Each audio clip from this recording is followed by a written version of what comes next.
meeting is being recorded. Great, got it. Okay. First thing, let's do some technical stuff, which is that if you're not, it looks like everyone's muted right now, but just so we don't have any background noise, we'll keep it muted. My name's Stephen Wolfson. I'm a screenwriter and I teach screenwriting and creative writing at UCLA here in Los Angeles. It's 5 p.m. in Los Angeles. I think it's 9 a.m. in Japan right now, which originally I thought I was going to be in Japan, but because of COVID and all that stuff. Now, of course, the country's finally opening up, but before it seemed as though that potentially it wasn't going to be open. So that's why you're getting me via Zoom. Today, story analyst approach to screenwriting. For many years prior to having a career as a screenwriter and television writer and teacher, I was a reader, a story analyst for Steven Spielberg's company, Amblin, and then DreamWorks.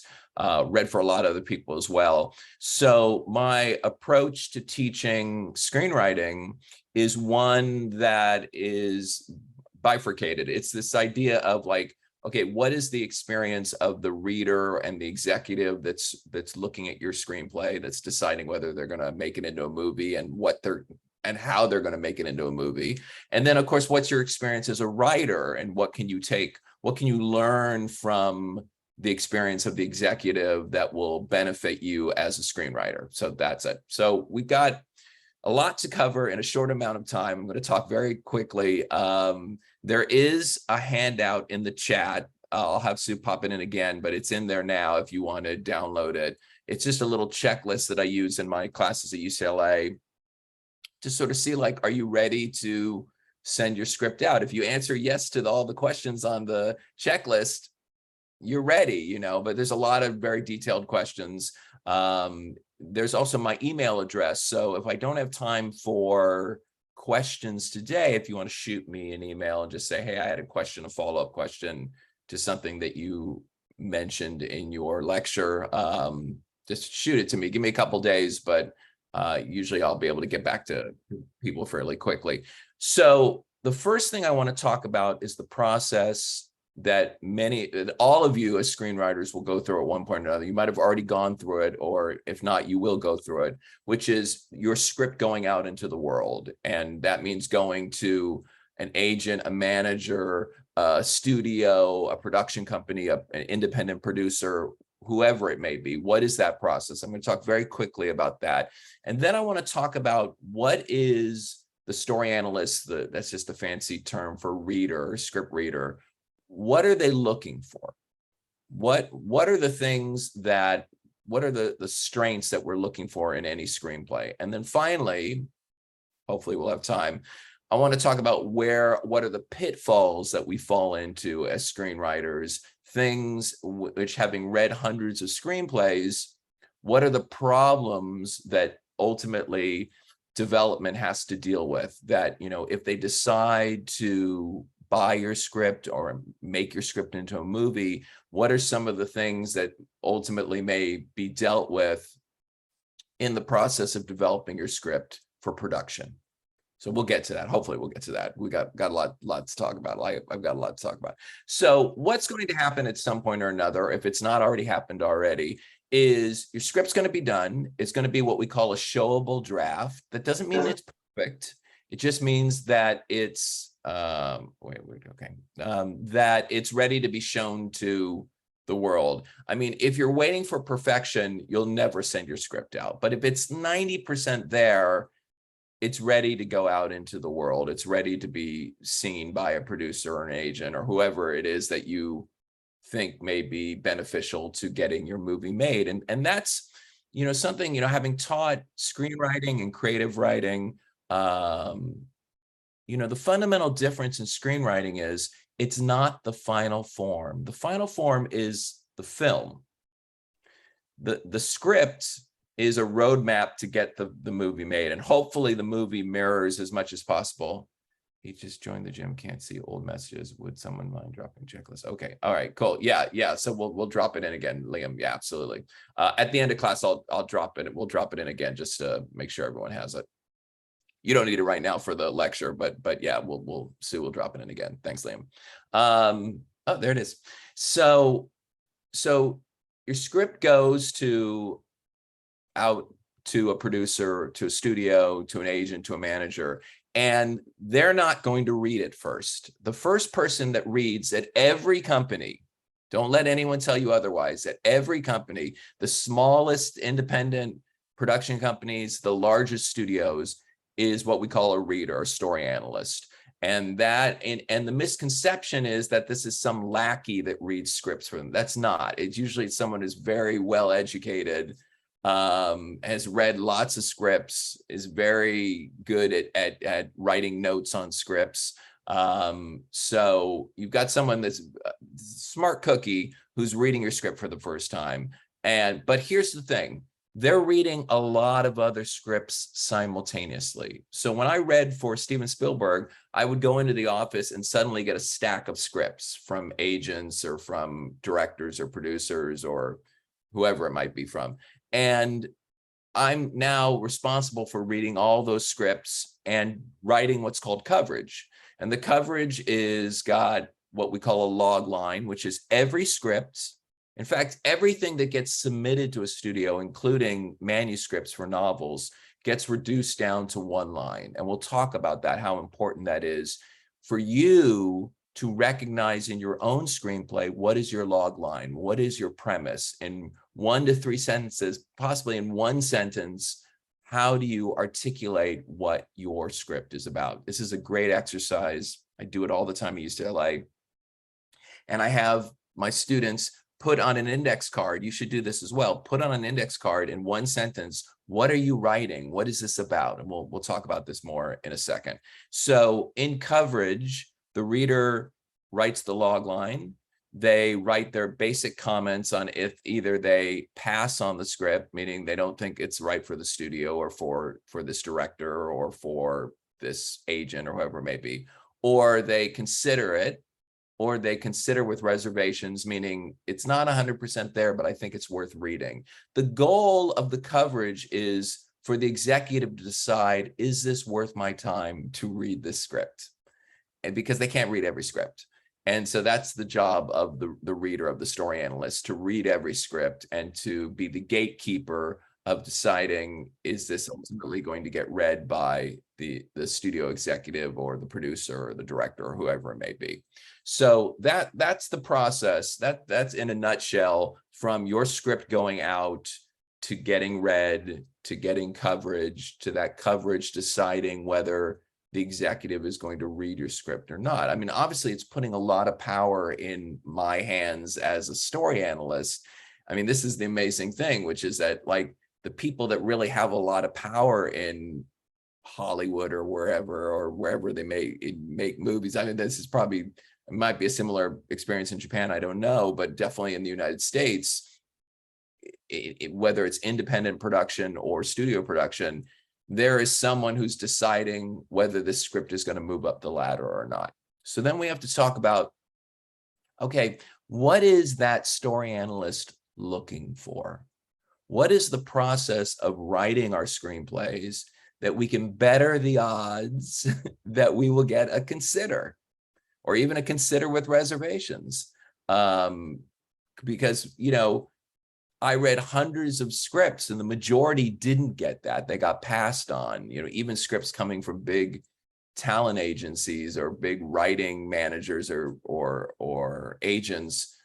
A lot of them were dreadful. They were just dreadful. But the ones that were good, I made sure that I wanted the person that I was working for, and at that time it was Steven Spielberg, to know, this is a really good script. If you decide not to make it, I understand it may not be your cup of tea, but someone else is going to make it. And that happened quite often, which is, it may have not been something that Steven wanted to make, and I wasn't the Steven, it was Steven Spielberg. But someone else went off and made the script, and sometimes made a lot of money doing it. It just wasn't right for the company that I was working for. It might have been right for another company, but it was my job to let the executive know, you know what, you should not only read this script, you should know this writer. And that's something really important as screenwriters. Your screenplay is not only something that ultimately you want to get made, because remember, that's the final form. The final form is not the script, it's the movie. but it's your calling card as a writer. I can't tell you how many former students I have had that the script that went out didn't get made. That's a bummer, but it got them a lot of work and it got them a lot of attention. And so to think about your script not only as I want someone to make my movie, but I want someone to know me as a writer as well, to maybe think about me for their project that they're working on, or to ask me. This inevitably happens as well. And this is, I recommend to all my writing students, when you go out with a screenplay, think about also, what is your next script? Have your next script ready, or have your next idea ready. Because if someone likes your first script, inevitably what they're going to ask you is, what else you got?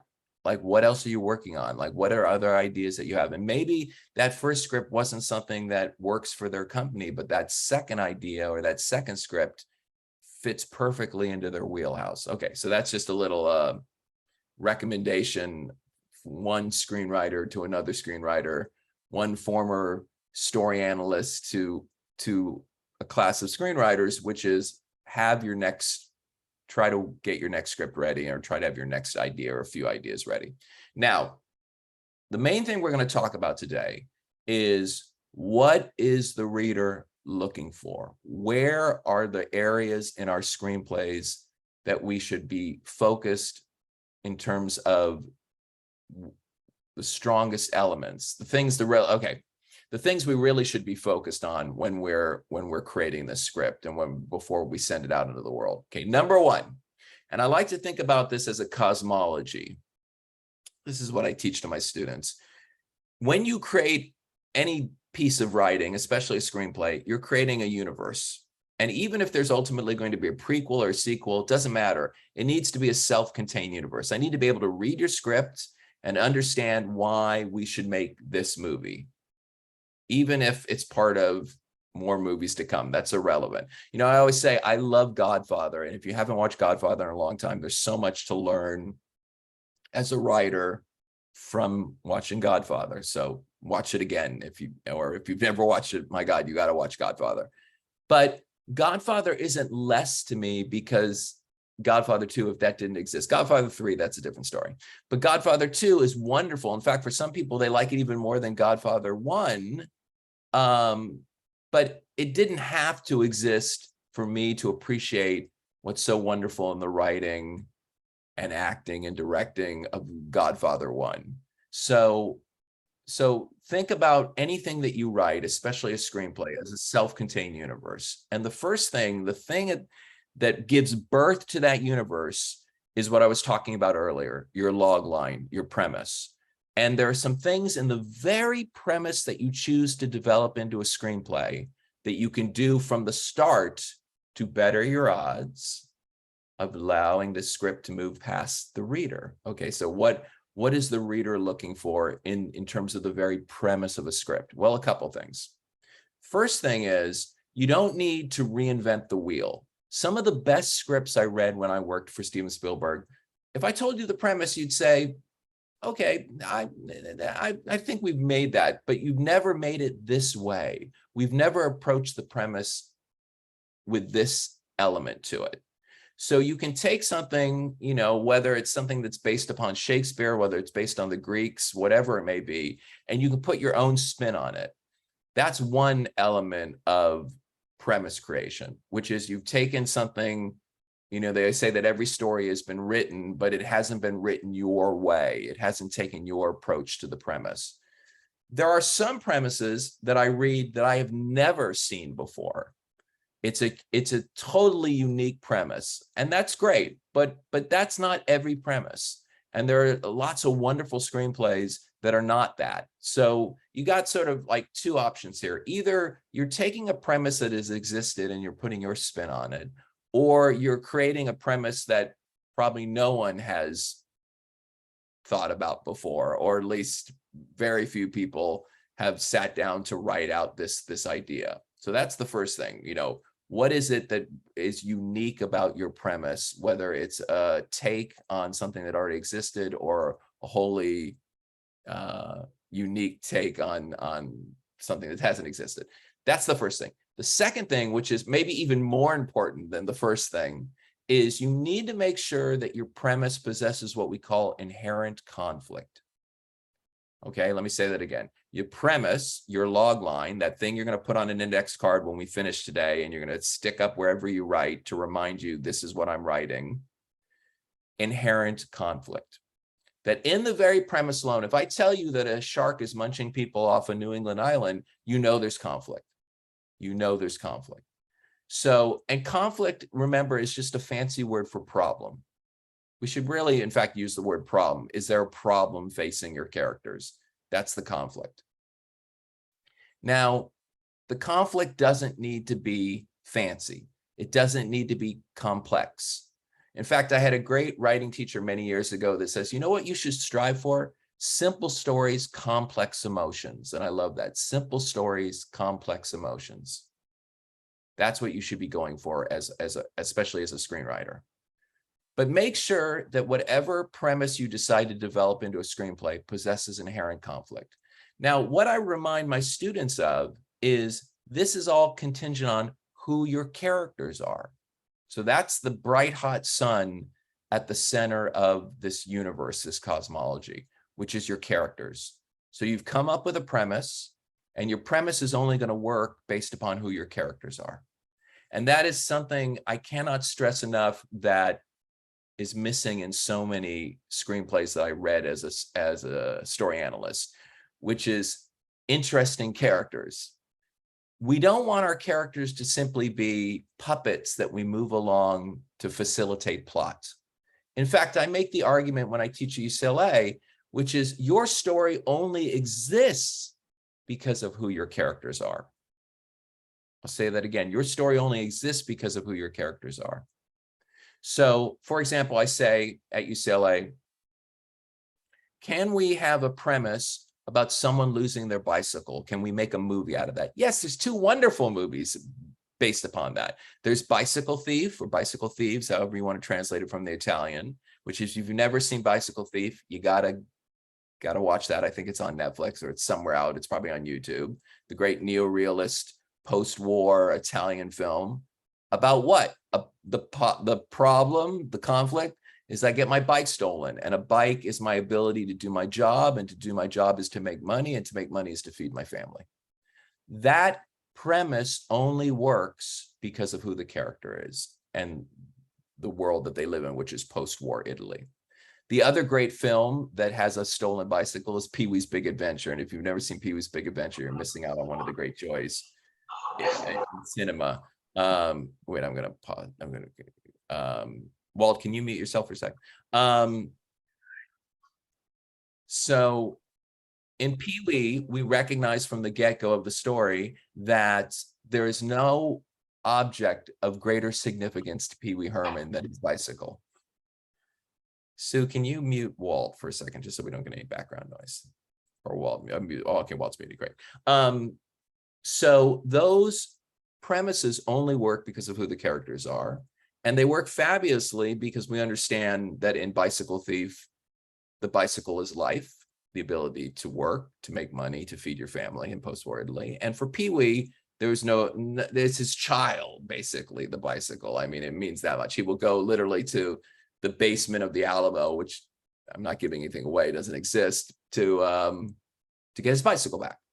Okay, so we've gone from a premise that we don't need to reinvent the wheel, but we need to bring our own take on the premise, what makes our take unique, to who at the bright hot sun at the center of our universe are our characters.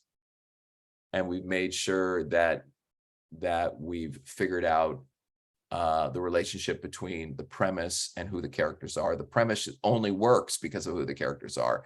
If you try to make a movie about Stephen losing his bicycle, the script will be dreadful, because I don't ride my bicycle that much. And in fact, it's probably got 2 flat tires, and it's not sustainable as a film. Stephen loses his bicycle. Now, if I lose my car, even that's kind of tricky. I mean, I live in Los Angeles, so you need a car in Los Angeles, but I got insurance. I could probably get another car, rent a car. So that's not sustainable as a premise either. So you got to come up with something that's sustainable for the character.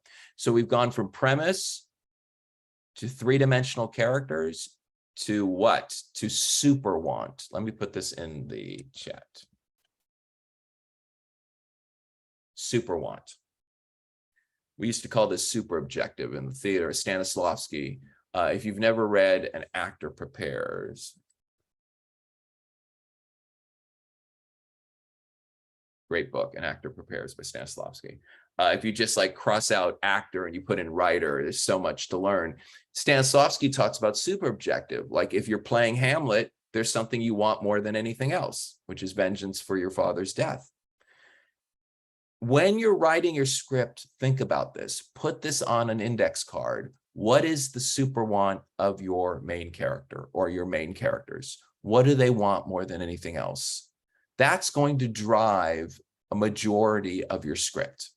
Even if that want shifts from Act 1 to Act 2, which it often does, and we don't have time to go into too much structural work, but you know that if you start your character with one want and ultimately because of what happens in the story, they acquire another want, that's fine. But there's something that they want more than anything else, and that is their super want. Below the surface, underneath that super want, lies the inner need. The inner need. And I will say, as a former story analyst, this was missing in a lot of scripts. There wasn't a sense that there was some deeper need on the part of the character. So that's your job as the God creator of the character to figure out, what does your character want? You can ask the character, like when we're done, interview your character. If you're writing a script right now, interview your character and say, hey, character, what is it you want more than anything else right now in the time of the story? They'll tell you. The character can't always tell you what they need. I'm not seeing anything in the chat. Okay, Beth, yeah, we'll pop it in and at the end, I'll make sure we pop it back in too. Oh, you know why? I'm sorry, because it is not on everyone. It was on Sue. Okay, let me do, okay, I thank you, Beth. Okay, so let me pop this in. Okay, so I put in super want, inner need. This is the joy of Zoom. An actor prepares. Thank you, Beth. Okay, everyone should see it now. I apologize. I was sending right to Beth. It's a Sue. Okay, so super want, inner need. Super want, you be able to interview your character and say, character, what do you want more than anything else? Inner need, you need to play therapist and figure out what is below the surface. You know, in my classes, I talk about, like, you know, if your want is to be the president of the United States, what is the need that is under the surface of the people that are trying to be president? No one needs to be the president of the United States, but there's some want that they have. There's some need that's not being fulfilled, that's why they have their want. So we've gone from premise to character to super want and inner need. Okay, so if you've got all this, you're like ahead of the game, because a lot of scripts that I read as a reader didn't have this, didn't have three-dimensional characters. They didn't have wants. They didn't have needs. This was problematic. They were just like marionettes, like moving the story, facilitating the story forward. Not interesting. Doesn't matter what genre you're working in. Horror, romantic comedy, drama, comedy. You need to think about these things about your characters. You need to think about like your characters as dimensional beings. So now, okay, so then the want and the need exist in the consciousness of the character. So that we can actually have a screenplay, we've got to have action. Now, action, I understand that when we talk about action, we think about, like, you know, Arnold Schwarzenegger, or we think about blowing shit up or whatever. Like, okay, that's a genre. That's not what I'm talking about. I'm talking about, what does your character say and do to get what they want? That's action. And when I read your script as a story analyst, as a reader, I am making notes to myself. What are the central actions of your story? What are the actions that your story hinges on? There may be some actions that you could have this scene or not have this scene. It's not the end of the world, but there should be absolutely critical scenes in the script, actions taken by your character to get what they want or get what they need. So, and there's two forms of action. There's physical action, what I do with my body to get what I want. And there's verbal action, dialogue. And as a screenwriter, myself, and teaching screenwriting, dialogue supremely important. I know it can sometimes be some of the trickiest things to pull off. And like, I used to teach a whole class at UCLA just on 10 weeks on dialogue, because there's so much to study and learn and practice on figuring out the voices of your characters. This is really essential to making your script work. What are the individual voices of your characters? Your characters speak to get what they want. Your characters speak and reveal who they are. So let me put something in the chat. Hold on.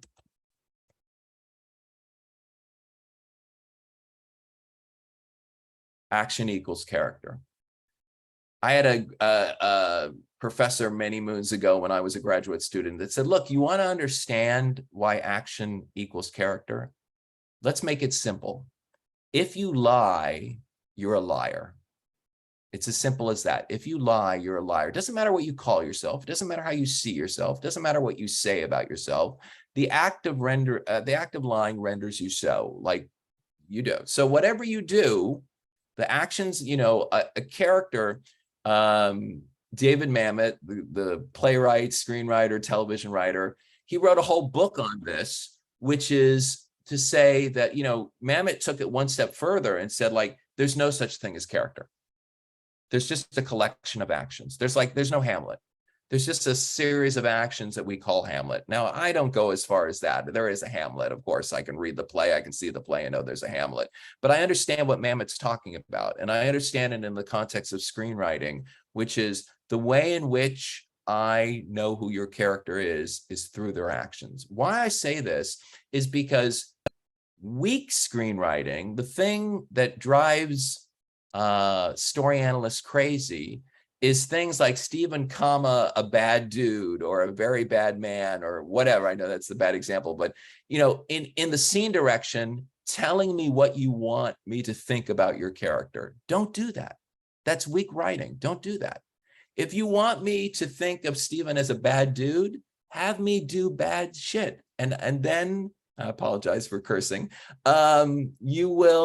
the reader will get, oh, I get it. He's a bad guy. He's the antagonist because of the actions that he takes, whether through his dialogue or through his physical actions, that show me that that's the antagonist. I get it. So this is really key. Action is character. And a lot of times when I would read scripts for Amblin and DreamWorks, the actions weren't there. I mean, when I had to go and write the coverage, I didn't have enough to say because the characters didn't do enough. The characters didn't do enough for me to like come up with a page of synopsis of what happens in this. Maybe I could come up with like half a page, or I had to really like milk it because there just wasn't enough action. And again, action isn't blowing stuff up. Action is what your characters say and do to get what they want. Okay, so we've gone from a premise that possesses inherent conflict, to three-dimensional characters, to characters that possess super wants and inner needs, to characters that take actions to get what they want. And now we come full circle to almost where we started, which is conflict. Conflict, conflict, conflict. And there are two fundamental forms of conflict that I see as the bedrock of screenwriting. I think of writing in general. There are lots of forms of conflict, but I think there are two that you're going to deal with a lot. Let me put it in the chat. Okay, so there's person versus person, which used to be called man versus man. It's literally, I want something, the other character wants something else, and we have a conflict over this. And that's a lot of your screenwriting is going to be person versus person. Okay, the other one is the internal conflict. I'm against myself. I'm in conflict with myself. That's Hamlet as well. I mean, the genius of Hamlet, and if you haven't read Hamlet in a long time, get a copy and read it again, especially if you haven't read it since high school or college or whatever it may be, because there's a lot to learn and to steal from Hamlet, because it's a great example of the balance between internal conflict, the way in which Hamlet is internally conflicted. You know, I remind my students, if Hamlet isn't internally conflicted, the play is 5 minutes long. Like, he just takes a knife and goes and shanks his uncle. The play's over. But he's struggling. Hamlet is struggling within. So we've got both internal and external conflict in Hamlet. And I would say 99% of the great scripts that I read as a story analyst had both external conflict and internal conflict. External conflict and internal conflict. Characters in conflict with other characters, characters in conflict with themselves. So think about this. You know, when we're all done in 20 minutes, after you've made your little card that has your premise on it, your index card, maybe you've made a card that has your super one of your character. Maybe you've made a little list to yourself of the major actions that your character takes to get what they want. Think about what forms of conflict manifest themselves in your script currently, or the one that you're developing. I mean, maybe you're just thinking of writing a screenplay now. Great, awesome. Make a list to yourself of the way in which your character, who is your character in conflict with, and how are they in conflict with themselves? Okay, so that if you've got a script now and it's got a solid premise and it's got three-dimensional characters and your characters want and need stuff and they take actions to get what they want and they come into conflict by taking those actions, you are in great shape, because like I said, the failure of a lot of the scripts that I read as a story analyst, they didn't have this. So readers love if you're already doing this, you're ahead of the game. Now, the final two things, which I'm not going to go into really detail here because it's a whole other discussion, is structure. You know, what is the structure of your script? And I would recommend, you know, if you can find a good structure class, take us, you know, I through extension, I also teach an online structure class. I'm not trying to sell myself, but if you're interested, drop me an email and I'll tell you about that. But structure is important, and structure really is just really the hand of the creator. In what way am I what order am I putting the scenes of my screenplay? That's all structure is. And we go from Aristotle, from thousands of years ago, this idea of having a beginning, a middle, and an end. Act 1, Act 2, Act 3. That's the only, that, you know, we could make 4 acts if we wanted to. We could make 5 acts, but we do 3 acts because it mirrors beginning, middle, and end. The final thing that I think that readers appreciate if the script has, and this is very ethereal in my opinion, is theme. Let me put that in. Theme. I think theme is personal. I think you may have one idea of the theme of your script, and I read your script and I have a different idea, and that's okay.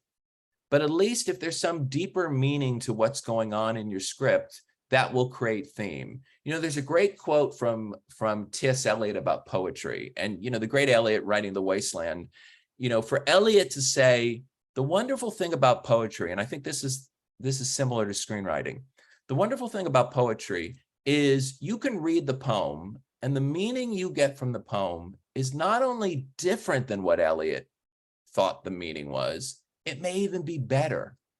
I mean, this is T.S. Eliot saying that little Stephen may come up with some idea of the wasteland or whatever it is. And if Eliot were alive, say, wow, that's really cool. I mean, I didn't think about that. You know, I've had this experience as a writer, you know, and as a playwright especially, which is someone saying to me, you know, it's interesting, Stephen, I've seen now several of your plays, and you're very interested in the theme of power and how it manifests in different forms between men and women, political power, sexual power, whatever is going on.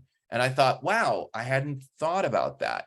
You know, I thought these plays were very different, and yet they share a commonality of like the theme of power. So don't freak out if who reads your script comes up with a different theme than what you thought the theme was. Now, I will say this can be controversial. Why it's controversial is you will go to some screenwriting classes and the first thing they will ask you is, what's your theme? And you got to write every scene to feed that theme. That's just not my bag. It's not how I write. It's not how I teach. I think then you're writing propaganda. Then you're like hitting me over the head with your theme. Like, don't do that. Write a story, 3-dimensional characters, give them wants, have them take action to get what they want, have them come into conflict. Theme will organically emerge from that. And that theme may be something that you weren't even expecting. I love that when that happens, when theme emerges and it wasn't even what we thought. I understand that there are books and instructors that disagree with what I'm saying right now. You may disagree with what I'm saying. You may say, well, what are you talking about? Like, it should be all about theme. You should be totally serving the theme. If that works for you, mazel tov, do that. That's great. It's just my approach is really a sort of character-centric approach, which is like, we need to think about like, what is the situation that the characters find themselves in? Okay, now in the last, I think I've got about 10 more minutes. I want to talk about, I got my little notes here. Hold on one second.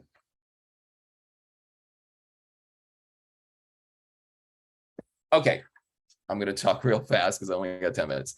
Now that I've said, like, these are the things that we should be doing as screenwriters to better our odds to get through the gatekeeper, what are some of the problems that scripts, the pitfalls that scripts fall into that get a pass? Or they move forward and then they start getting pulled apart because they have these problems.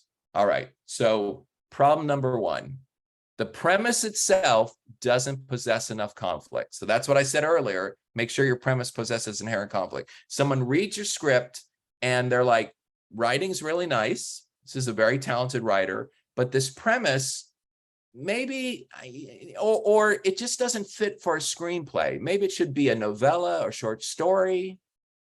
You know, it's interesting. A lot of short stories end up getting developed into scripts, and some of the failure is like, it worked as a short story. It doesn't work as a 2-hour film. Sometimes it does, but sometimes it should have stayed a short story.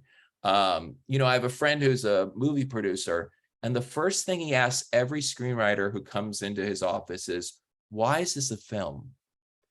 What you've written, why isn't it a novel or novella or a poem or a ballet or whatever? Like, what is it about this story, these characters, that are cinematic? I mean, that's really something to think about. So when you're thinking about your premise, make sure there's enough conflict to sustain a whole script, because sometimes there's not. And does it feel cinematic? Does it need to be a film? Maybe it should be a TV show. There's a lot of wonderful TV. I'm gonna put 2 things in right now that just as writers, I think you should watch. The Bear on FX, which is fabulous writing, and Reservation Dogs, both on FX, both terrific shows, wonderful writing, just really great, you know. And you say like, well, this is a screenwriting class, he's recommending TV, but there's a lot of great writing on TV. And you can just pull it up if you've got a Hulu and watch these shows. Hopefully you can watch it in Japan. Next thing, big complaints. You know, I asked a lot of my friends who are still readers, okay, what are your big complaints? What are the big pitfalls that scripts fall into? They said one of their big complaints is one-dimensional characters. It's what I was talking about earlier. The character is solely there to facilitate plot. They don't feel like people. They just feel like automatons. They feel like, you know, you're just like having these characters say and do things. You know, like when you write a scene where you have 2 cops discussing the most basic elements of criminal procedure. You're like, what? These people have been cops for 20 years. They would never have this discussion. Or 2 scientists talking about cold fusion. And it's like, they know this already. Like, it's obvious you're just putting these words in the mouths of the characters because you want the reader to know this. Well, you need to find some organic way. If that exposition is important, find some organic way for your characters or some character to articulate that. Like, don't just move your characters around like marionettes. Another thing that comes up, when I said, like, this idea of one-dimensional characters, they said they're not emotionally complex. The reader loves emotionally complex characters. It's not all black and white. There's, it's fascinating when there's a character that has a gray zone. I would often tell the story that when I was a graduate student at UCLA, there was an acting exercise, an improv exercise that they would do with the acting students, where you had to wake up and imagine you were on stage and you had to pretend to wake up as Adolf Hitler. And suddenly, they throw some direction at you, and then they say, and there's a dog in the room. Pick up the dog. And inevitably, a lot of the first-year acting students picked up the imaginary dog and like kicked it across the room. Because I thought, well, I'm Hitler, I gotta let it. But it was more interesting choice when they picked up and they kind of like loved. I think even Hitler had a dog that he loved, like that this monster of a man could like show great love to a little animal. Like that's interesting. That's an interesting character choice. It's difficult to watch, but it says like, wow, I'm thinking about the sort of complexity of evil, the complexity of a character. So we're trying to avoid one-dimensional characters, and the way in which we do that is seek emotional complexity. As I said, my great writing teacher, simple stories, complex emotions. Simple stories, complex emotions. Next thing, almost out of time. What we call a weak inciting incident. Let me put this in.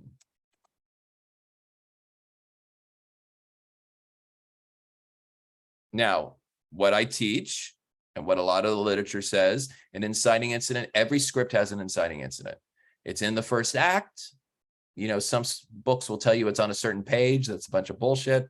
It's just in act one, and it's something that's never happened to the character before or never this way, and is going to propel them into action. Propel them into action. I was telling my students a few days ago, UCLA, that actually a few days ago I was in the hospital. I hadn't been in the hospital since I was 16. And my inciting incident was I suddenly had these like terrible chest pains, and I'd never had terrible chest pains before. And that propelled me, ultimately what happened next, to then finally realize I gotta go to the hospital. I'm fine, my heart's fine. But you have this thing happen to the character, and it's ultimately going to propel them to action. If that moment is too weak, if it's like a little pain in my chest and I'm like, oh, I gotta go to the hospital, it's like, wait, what? Unless that's my character and I'm so neurotic that like even a little pain brings me to the hospital, even that you got to figure out like, okay, well, what makes that a story? Like, how is this different than the other times that Stephen's run to the hospital? Well, in this case, I hadn't been in the hospital for 40 years. So it was a big deal to suddenly have terrible chest pains and like propel myself to the hospital. So make sure that what I say to my students is it rocks the character's world. That's the inciting incident. Something that happens to your character in act one that rocks their world, propels them into action. Bicycle thief. Bicycle gets stolen. Pee-wee's Big Adventure. Bicycle gets stolen. And though that inciting incident works for those characters because who they are, it doesn't work for Stephen. It works for Pee-wee, and it works for the character in Bicycle Thief. Next thing, story takes forever to start. This was a note I got a lot from a lot of readers. Act one too long. Let me put something in that I just do to my students all the time. Use this paradigm: 25, 50, 25. First act of a screenplay is roughly 25% of the text. Second act is roughly 50% of the text. Third act is roughly these are not, it's not a science, like it shifts.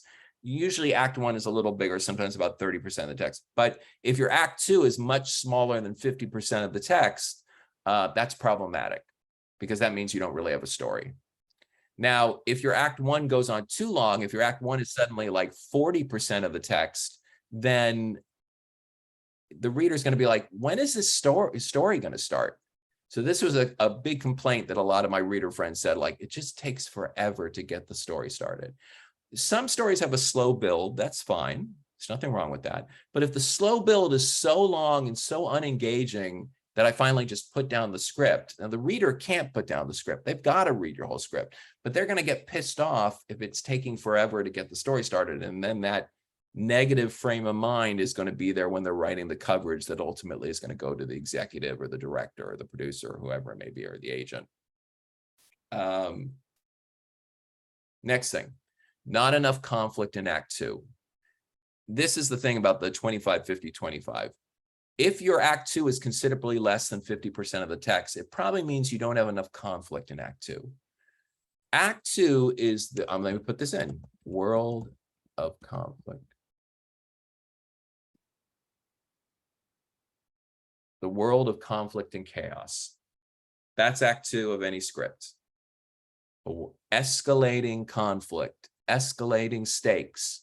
Look at the script you're currently writing. Think about the script you're thinking about writing. Does the conflict escalate as the story progresses? You know, again, we can take Hamlet, which is a 5-act play, and render it 3 acts and see in the middle, the conflict escalates as Hamlet progresses. For Romeo and Juliet, the conflict escalates as the play progresses. Godfather, the conflict escalates as Act 2 progresses. Things get more and more difficult. I had a great instructor many moons ago that taught me this mantra: put this on a card and put it by where you write. I'm going to put it right here now.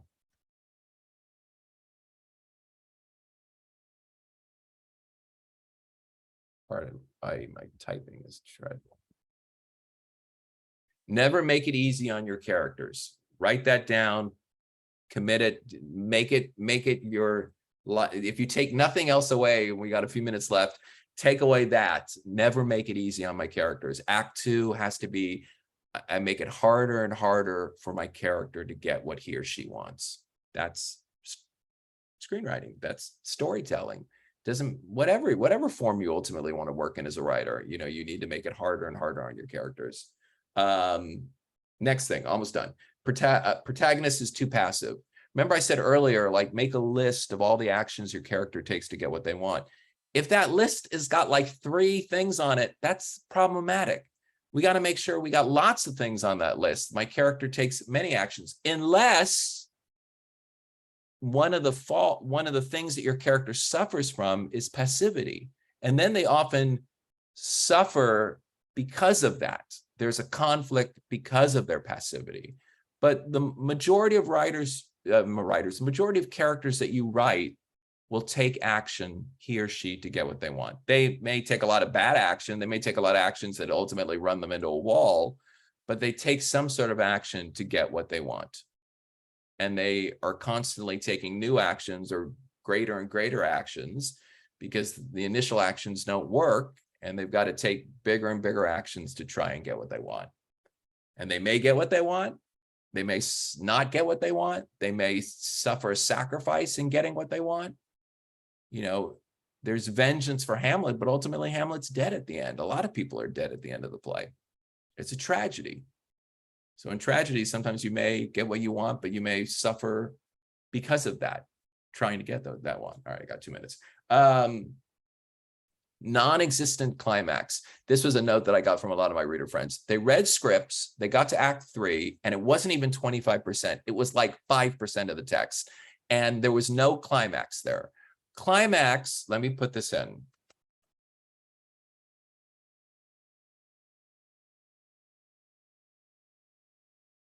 Zenith of the conflict. That's what I teach. Zenith of the conflict. Whatever is the conflict that you told me on that card, that premise card, we reach the zenith of that in the climax.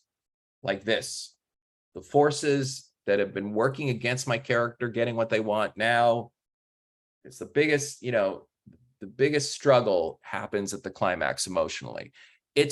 Should be, the reader says, my reader friend said, I should be the most engaged emotionally in your script in the climax. Not least, the problem is a lot of times I'm engaged and then I lose my engagement as a reader because there's no climax there. So there's a climax, There's ultimately a resolution. Now, resolution doesn't mean putting a little bow at the end of your script. This is a misconception about screenwriting, and then I'm about to finish. That you need to wrap up everything with a bow. You don't. You just need to find some ending. And I'm going to say this. This is what I teach.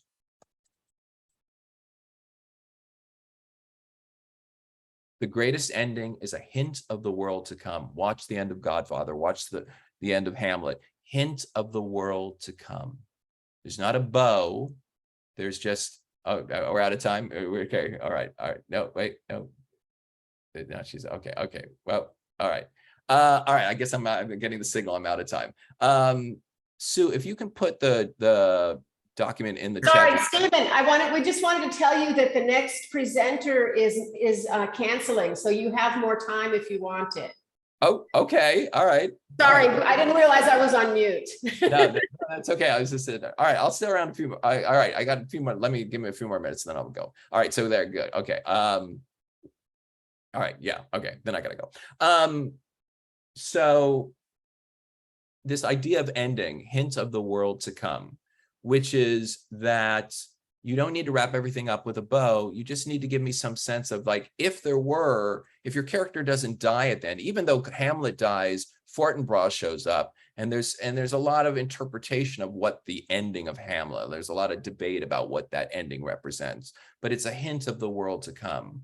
And so even at that final image at the end of Godfather, when the doors close, when Michael closes the door, there's a hint of the next world to come. Even if there's not a Godfather 2, we have some sense of that. Okay, so that's my spiel.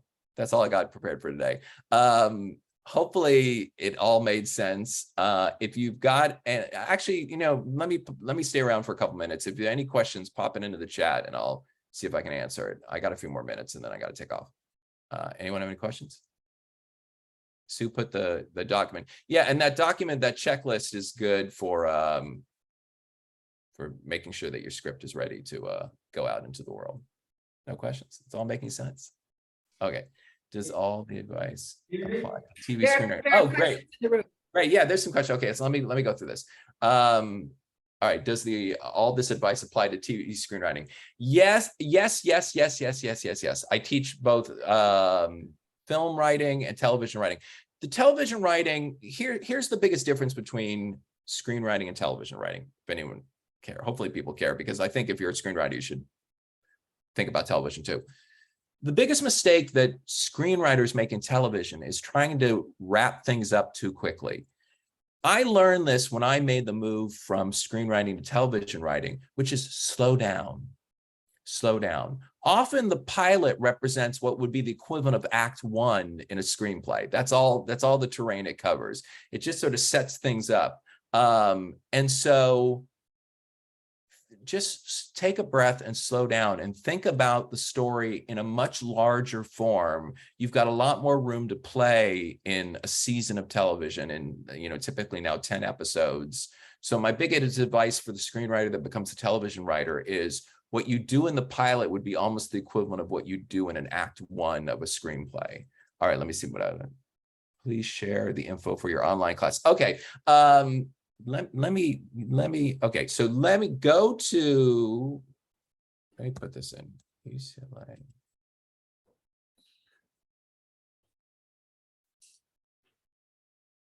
Google this, because I don't have the link with me. UCLA Extension, the Writers Program, and then you can look up my name. I'm finishing up the structure class right now. And so I'll teach it again in a few months. So if you're interested, just get on their mailing list and they'll send you info and they'll let you know when I'm teaching the class again. I teach the class a couple times a year or so. And it's interesting. It's a class on superstructure, on story and superstructure, not only for screenwriters. I have a wide variety of writers. I have novelists, memoirists, screenwriters. So if you need a class that's solely for screenwriters, that's not the class for you. If you want a class that really focuses on the elements of story and superstructure, and when I say superstructure, it's these 9 key scenes that any story has that sort of holds the story together. And then we do a lot of work with those 9 scenes. I love the class. I mean, it's amazing the work that people get done over a short period of time. So UCLA Extension, the writers program. I think you covered everything, but we're scripts that consider reservation that went on to be really successful. That I have to think about. That's a good, Liam, that's a really good question. Oh, Liam, I got a good story with this. Okay, and this is a good story of why sometimes where a script starts, this was a considered with reservations, and the mistake was rewriting it without the actual writer. Okay, so here's a good story. So when I worked at Amblin and DreamWorks, there was a script that they bought, but with reservations. And they suddenly started writing, they hired 10 different writers, millions of dollars to rewrite the script, keep rewriting it. And they finally then, after 10 scripts, brought on a well-known director. And the director read the draft and said, you know what? I would like to read all the drafts of this script. I said, you serious? So yeah, I want to read all of them. So he took home all the drafts. What draft do you think was the most interesting to this director? Draft number 1. And that movie was Men in Black, which went on to make $1 gazillion. And the director, Barry Sonnenfeld, who was also a wonderful DP. Because what happened in the development process is they lost sight of, even though there were things that needed to be worked on in that first draft, what made Men in Black successful, the sort of quirky, comedic, darker tone to it, they had sucked all the life out of it in the subsequent drafts, and they had to go back to the original draft and the original writer, and find what it is, what they were most engaged by to begin with. So this is something that happens in development, and I don't want to scare anyone away from motion picture development, but sometimes the draft moves too far away from the thing that got us excited by the project to begin with. Okay, now we go. Okay, let me see. Awesome. Okay, I'm going to take off. If you got any questions, just shoot me an email. Hopefully now you've got the checklist that's been in the chat a couple of times. Thank you for coming. I wish I was in Japan with you. I just love Japan so much. And hopefully next year I will be actually with you all in person. All right. Matane. Thank you. Oh, you guys are so sweet.